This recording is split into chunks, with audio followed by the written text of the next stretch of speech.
And if you're familiar with LA culture, you know that Dorsey High School is the rival to Crenshaw High School.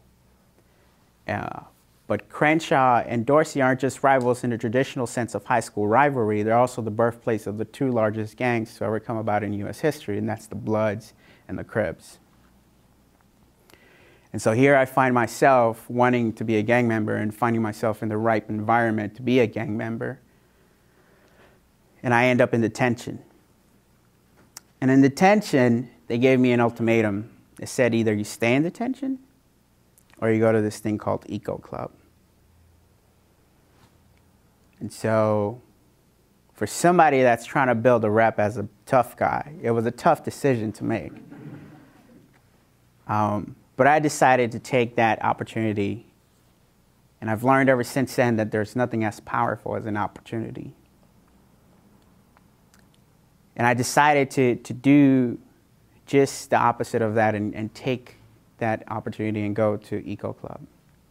And the first thing Ms. Glenda Pepin gives us is a box of seeds. She didn't ask my name. She didn't ask why I was there. She didn't ask what I wanted to do. She said, here's a box of seeds. We're going to go out to the garden and we're going to plant. So pick your seed.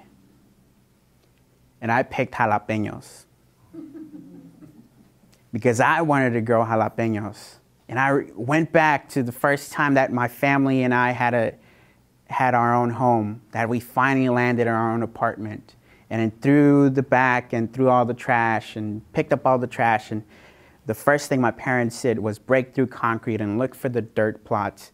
And in there, we started to plant.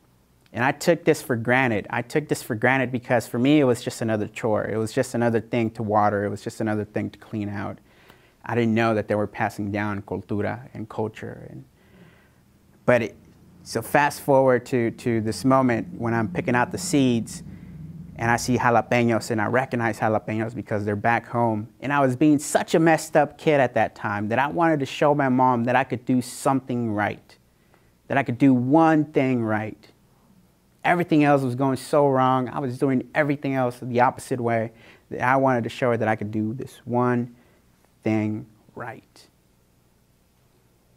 And I decided to keep coming back to Eco Club and dedicate myself to growing the best jalapenos out there. And what I realized is that they tricked me.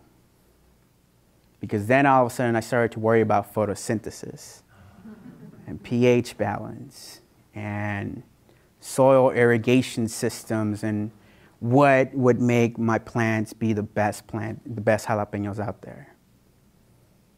And at the end of the semester, we came to the harvest and I gave my mom the harvest. And for the first time in my life, I felt like I had done something right.